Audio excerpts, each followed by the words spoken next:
Fortadeos Radio. Fortadeos Radio. Alin po doon sa sausawan na kinainan namin sa bakasyon.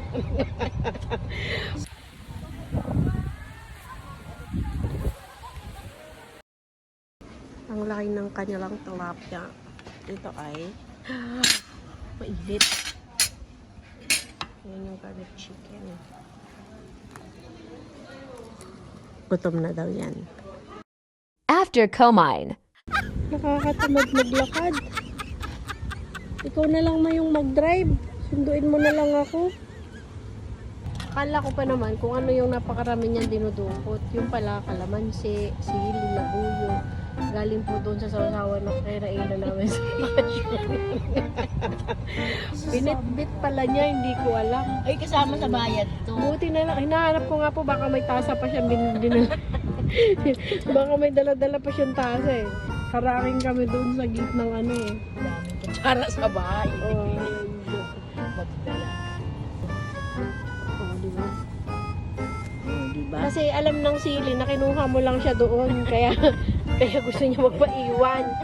Sabi niya, iwanan mo ako dito. Hindi ako alis dito. Bayad yan.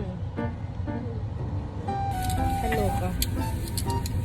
Pag nasa labas, kunwari walang sakit kung ano-anong kinakain. Tapos kapag nasa kotse na, hahanapin yung mga gamot. Ako nakatatlo ng gamot. Ikaw hindi ko kakain pa isa. Puro vitamins naman yung iba nito. Tatlo. Dalawa muna. Yung resibo natin. Wala yatang binigay. Bayaan mo na. Sabihin na lang natin. Ipatawagan niya na lang. Napalitan pa yun. Tingnan mo customers. Wala kami yung dalang resibo, guys. Titingnan kasi sa guard. Ang nanay ko may dalang kalamansi sa kasiling labuyo. Yun na lang yung ipakita niya. Ebidensya na kumain talaga kami kasi dala-dala niya yung ano.